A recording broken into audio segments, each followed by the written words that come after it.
அப்படி நாங்க பிரிஞ்சிருக்கோம் நீங்க நினைச்சா நீங்களும் அக்காவும் சந்தோஷமா வாழ்க்கை ஆரம்பிங்க. அதுக்கப்புறம் நாங்களும் ஆரம்பிக்கிறோம். ஆனா அது வரைக்கும் நானும் இந்த பிரச்சனையில இருந்து விட்டு கொடுத்து போக மாட்டேன்.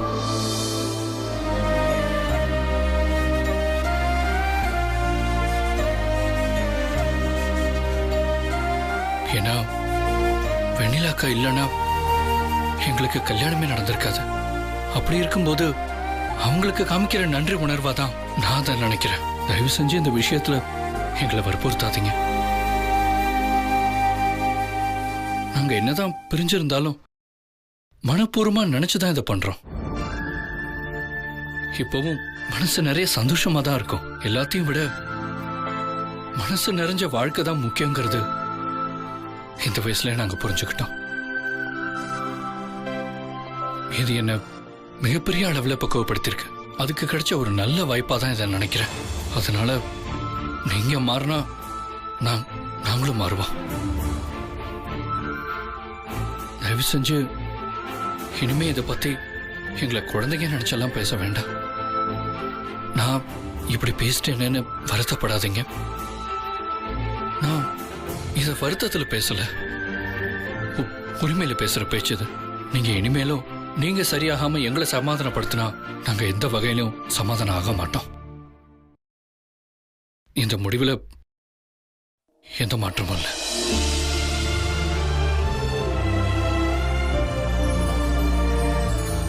வாசல் போலாம். ஒரு நிமிஷம் இருங்க.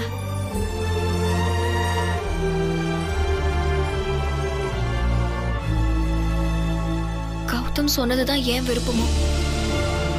என்னோட மனசாட்சியா தான் கௌதம் உங்ககிட்ட பேசியிருக்காரு. இப்பவாவது புரியுதா அண்ணா உங்களுக்கு? தயவு செஞ்சு நான் இப்படி பேசுறேன்னு நீங்க தப்பா நினைச்சுக்காதீங்க. நான் உங்க தங்கச்சி. இதெல்லாம் பேசக்கூடாது, ஆனாலும் பேசுற அளவுக்கு சூழ்நிலை உருவாயிடுச்சு. சந்தோஷமா நீங்க இருக்கணும்னு நாங்க ஆசைப்படுறது தப்பான? உங்க சந்தோஷம் தான் எங்களுக்கு எப்பவுமே முக்கியம். நீங்க எவ்வளவோ கஷ்டப்பட்டிருக்கீங்க. இனிமேலாவது நீங்களும் அண்ணியும் நல்லா இருக்கணும்னு. தயவு செஞ்சு தப்பா எடுத்துக்காதீங்கன்னு.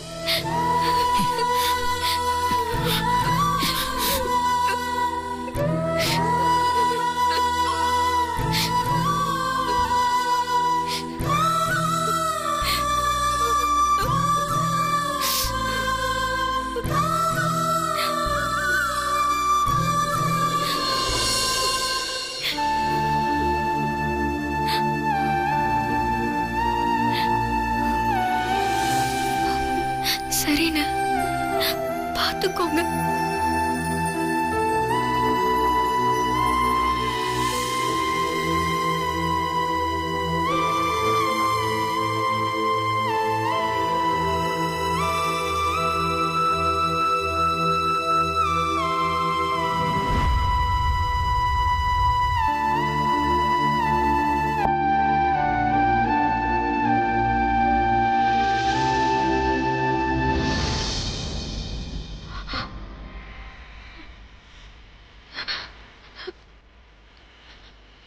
முத்தம்மா,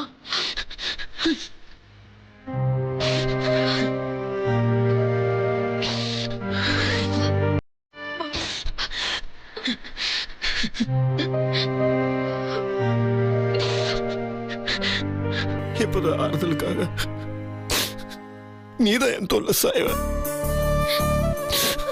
இன்னைக்கு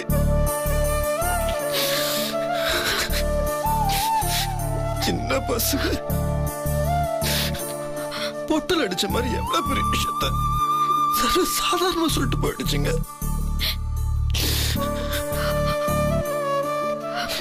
இந்த வயசுல எவ்வளவு பெரிய மனப்பக்குவம், எவ்வளவு பெரிய தியாகத்தை பண்ணிருக்காங்க தெரியுமா? இதெல்லாம் எல்லாம் வேற யாருனாலும் பண்ண முடியாது. அவங்க என்னாலதான் கஷ்டப்படுறாங்கன்னு நினைக்கும் போது எனக்கு கஷ்டமா இருக்கு. வேணிலா,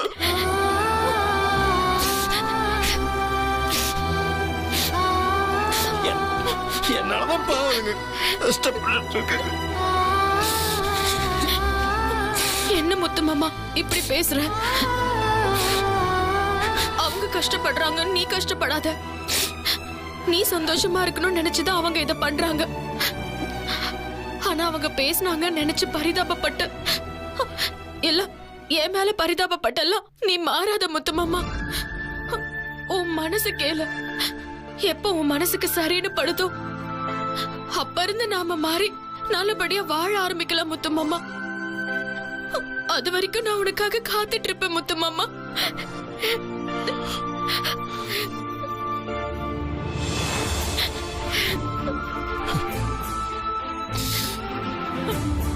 சத்தியமா சொல்ற வெண்ணிலா,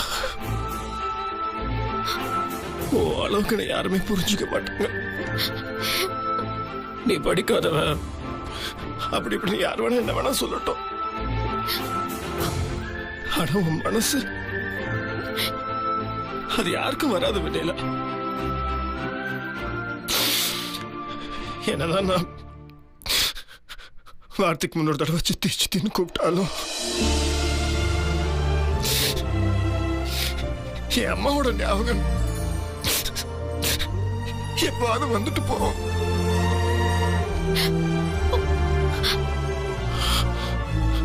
ஆனா உன்னை கல்யாணம் பண்ணதுக்கு அப்புறம்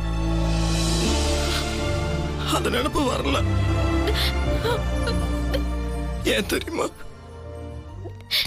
என் அம்மா போயிட்டு பாக்குற வேண்டியல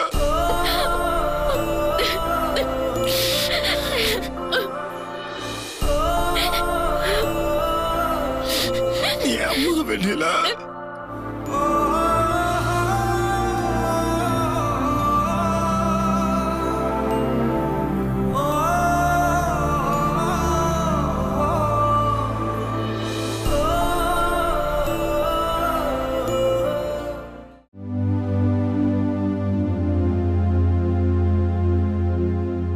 கௌதம், நீங்க வந்து அண்ணன் முன்னாடி இவ்வளவு ஆணித்தரமா பேசினதை பார்த்து எனக்கே மனசுக்கு ஒரு மாதிரி ஆயிடுச்சு. ஐ அம் வெரி சாரி. நான் கூட உங்களை உள்ள விட மாட்டேன் அது இதுன்னு பேசிருக்க கூடாது. உள்ள வந்திருந்தா கூட நீங்க நீங்களா தான் இருந்திருப்பீங்க. அந்த மாத்திரை மருந்தெல்லாம் உங்களை எதுவுமே பண்ணிருக்க முடியாதுன்னு நான் புரிஞ்சுக்கிட்டேன். ஏன்னா உங்க மனசுல நான் அவ்வளவு உறுதியை பார்த்தேன். எப்படியோ நீ என்ன புரிஞ்சுட்டல, எனக்கு அதுவே போதும். கௌதம், இப்போ நீங்க பேசினது நிச்சயமா அண்ணனோட மனசை மாத்தி இருக்கும். இனிமே கண்டிப்பா அண்ணன் ஸ்வேதாவை மறக்கிறதுக்கு நிறைய வாய்ப்பு இருக்கு. அண்ணனும் அண்ணியும் அவங்க குடும்ப வாழ்க்கையில ஒண்ணு சேருவாங்கன்னு எனக்கு நம்பிக்கை வந்துருச்சு. இதுக்கு மேலேயும் அண்ணன் ஸ்வேதாவை காரணம் காட்டி அண்ணியை ஒதுக்கி வைக்க மாட்டாருன்னு எனக்கு தோணுது. எப்படியோ 2 பேரும் சேர்ந்து வாழ்ந்தா சந்தோஷம் தானே. கூடிய சீக்கிரம் அப்பதான் ருத்ராக்கு கியூட்டா ஒரு தம்பியோ தங்கச்சியோ வரும். வீட்லயோ சந்தோஷம் வரும். கண்டிப்பா அது நடக்கும் ஜர்னி. அப்படி நடந்தா அப்புறம் நமக்கும் நடக்க வேண்டியதெல்லாம் நடக்கும்.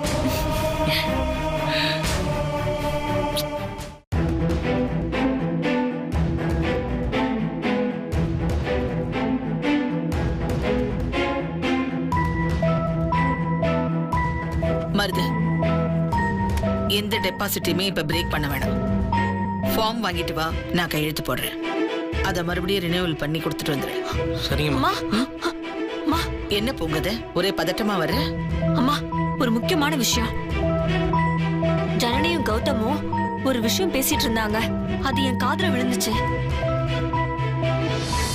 அது என்ன தெரியுமா? அண்ணனும் அண்ணியும் அவங்க குடும்ப வாழ்க்கையில ஒண்ணு சேருவாங்கன்னு எனக்கு நம்பிக்கை வந்துருச்சு. இதுக்கு மேலேயும் அண்ணன் ஸ்வேதாவை காரணம் காட்டி அண்ணியை ஒதுக்கி வைக்க மாட்டாருன்னு எனக்கு தோணுது. இதாம்மா.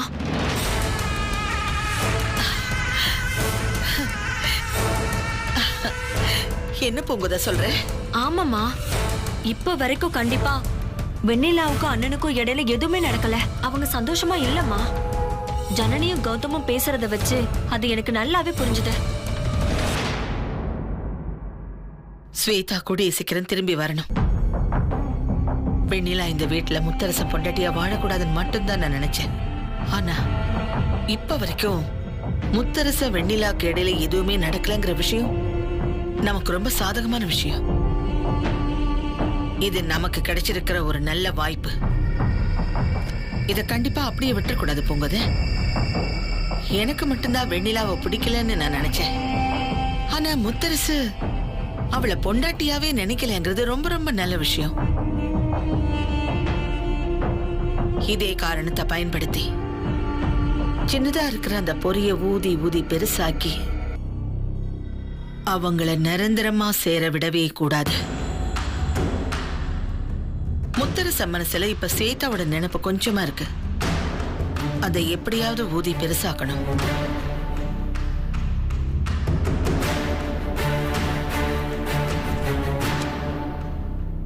இந்தா, இது ஸ்வேதாவோட டைரி ஆல்பம். இது ரெண்டும் முத்தரசன் பார்வையில படுற மாதிரி அவன் பார்க்காத நேரமா அவன் ரூம்ல கொண்டு போய் வச்சிரு.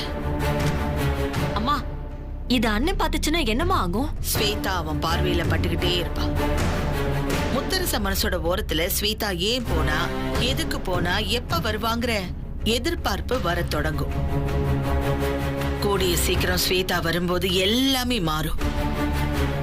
அதான் என்னுடைய விருப்பமும். போ. சரிம்மா.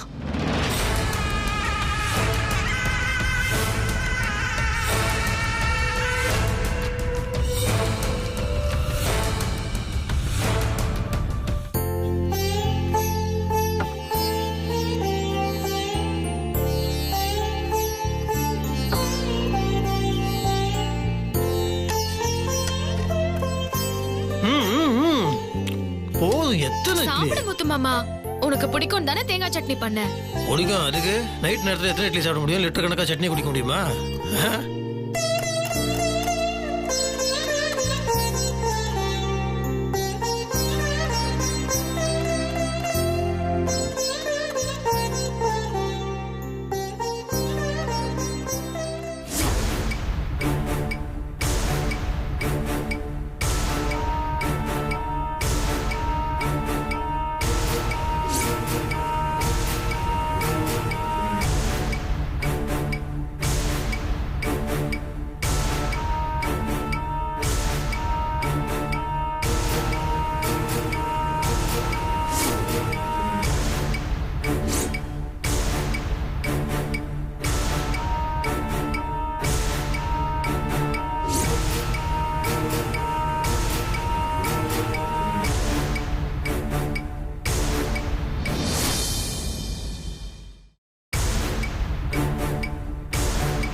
என்ன நீ அண்ணன் எங்க ரெண்டு பேரையும் கூப்பிட்டு பேசினதுக்கு அப்புறம் அண்ணனோட பார்வையே வேற மாதிரி இருக்கு.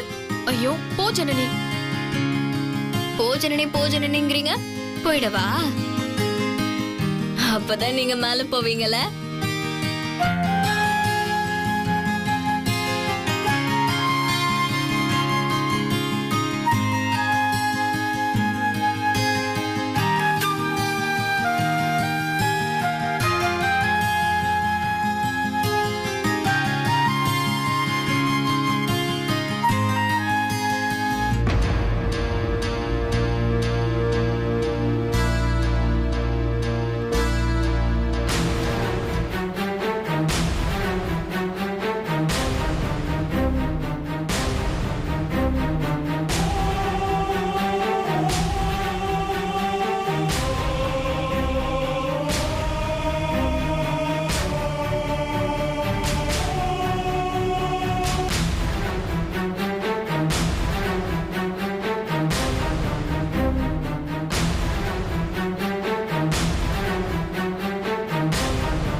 ஸ்வேதா, எதுக்காக இப்படி பண்ண?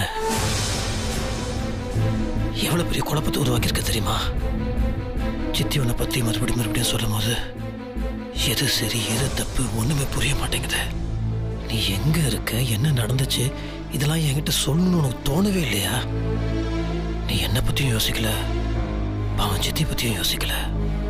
என்ன நடந்துச்சுன்னு நீ சொன்னாதான் தெரியும். என்னை பொறுத்த வரைக்கும் நான் எந்த தப்பும் பண்ணல. அப்படி இருக்கும்போது ஏன் இந்த மாதிரிலாம் நடந்துச்சு ஒண்ணுமே புரிய மாட்டேங்குது.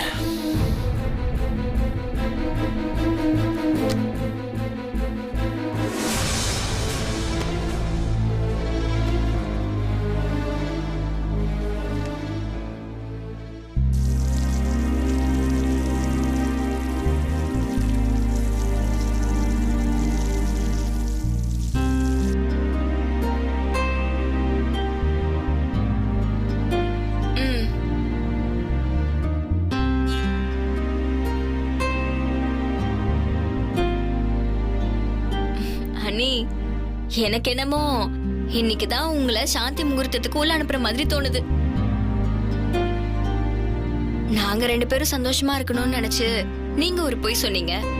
கடைசியில என்னாச்சுன்னு பாத்தீங்களா? ஆனா ஒரு விஷயம் அண்ணி, நீங்க சொன்ன பொய் தெரிஞ்சதும் அண்ணன் பேசின விதம் எல்லாத்தையும் பார்க்கும்போது கண்டிப்பா உங்ககிட்ட மனசு மாறி நல்ல விதமா நடந்து பாருன்னு நம்பிக்கை வருது அண்ணி. அதனால நீங்க சொன்ன பொய்யும் ஒரு வகையில நல்லதுதான். நான் ஒன்னும் வேணும்னு சொல்லல. புரியுது. உங்க நல்ல மனசு எனக்கு புரியுது. ஆனா இவளுக்கு புரிய மாட்டேங்குது. உங்க வாயை மூடுங்க, கொன்றுவேன். நீங்க போங்க.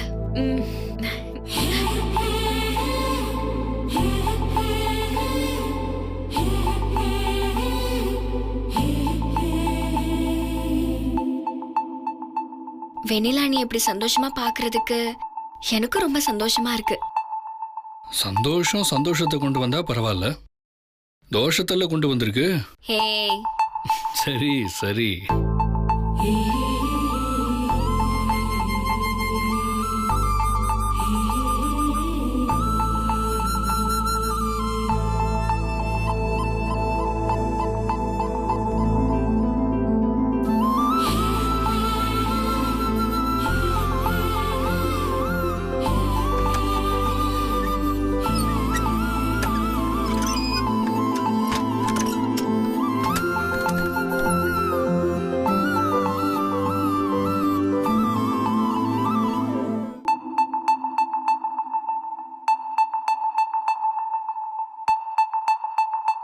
முத்து மாமா, சொல்லு ஸ்வேதா.